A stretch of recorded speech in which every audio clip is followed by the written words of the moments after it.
Immanuel Wallerstein's Capitalist World Economy.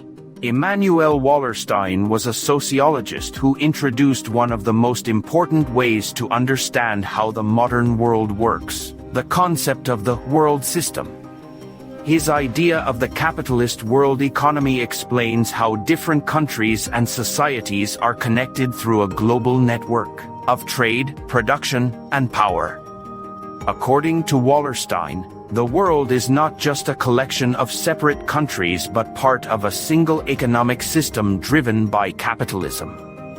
This system benefits some regions while exploiting others, creating global inequality that continues to shape our lives today.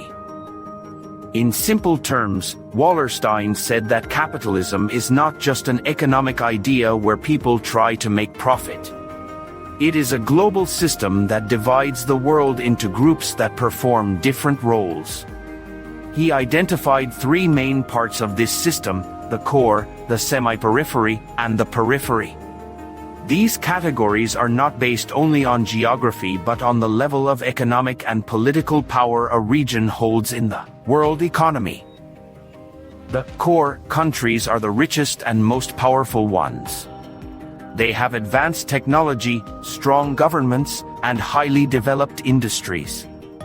They control global trade and finance. Examples of core countries include the United States, Germany, and Japan. These nations produce high-value goods such as electronics, cars, and software.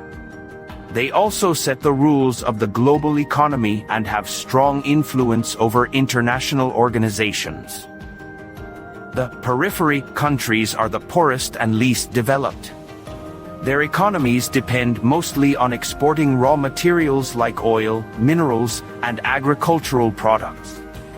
They often have weaker political systems and limited industrialization. Many countries in Africa, Asia, and Latin America fall into this category.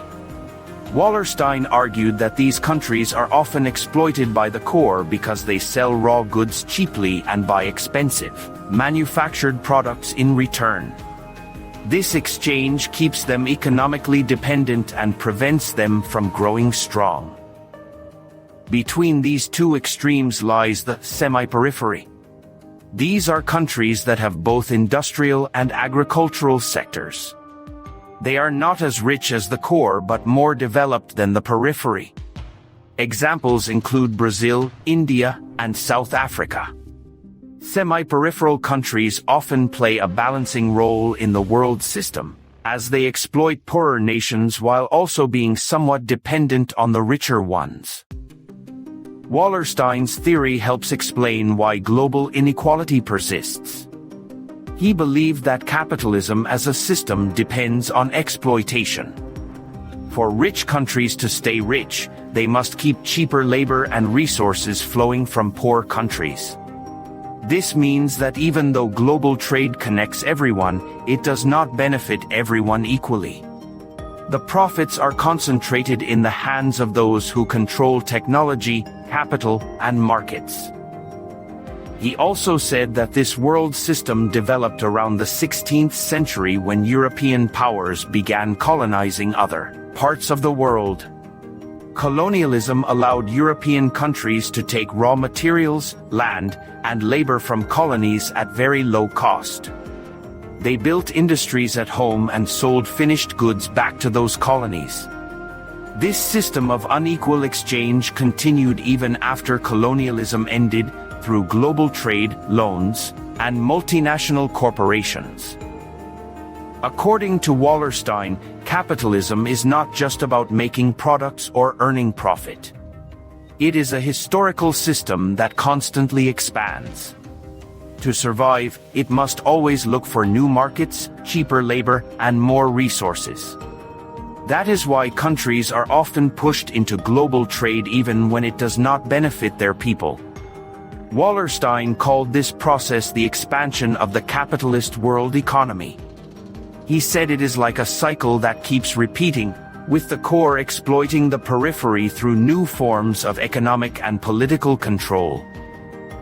He also observed that capitalism leads to crises. Because competition forces companies to produce more for less, profits eventually fall. When this happens, the system looks for new ways to make money by privatizing public goods, opening new markets, or using technology to cut costs. But each time it does so, inequality grows wider. For example, globalization has made goods cheaper but has also made it harder for workers in poorer countries to earn fair wages.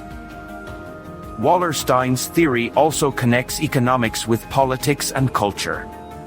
He said that the power of core countries is not only based on wealth but also on control of knowledge, communication, and global institutions. The media, education systems, and international organizations often reflect the values and interests of the most powerful nations. This helps keep the current system stable because people start to see inequality as normal or natural. He did not believe that the world system would last forever.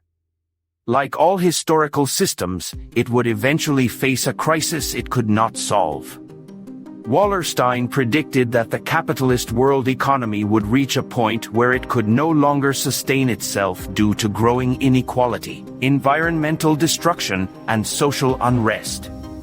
He thought that when that happens, a new kind of global order might emerge, one that could be more democratic and fair, but it would depend on the actions of people and movements around the world. Wallerstein's ideas remain relevant today. When we look at how multinational corporations control markets, or how developing countries struggle with debt, or how rich nations influence global policies, we can see his theory in action. Global supply chains, where products are made cheaply in poor countries and sold expensively in rich ones, are a clear example of the world system he described. The theory also helps us understand why some countries find it hard to escape poverty. Even when they industrialize, they may still depend on rich nations for technology, investment, or markets. This keeps them in a cycle of dependency. Wallerstein's view encourages us to see development not as an individual national issue but as part of a larger global structure. In everyday life, his theory helps explain why workers in one country might lose jobs when companies move production to cheaper regions, or why some countries face environmental problems caused by industries owned by foreign corporations. It also helps us understand how global wealth and poverty are connected rather than separate.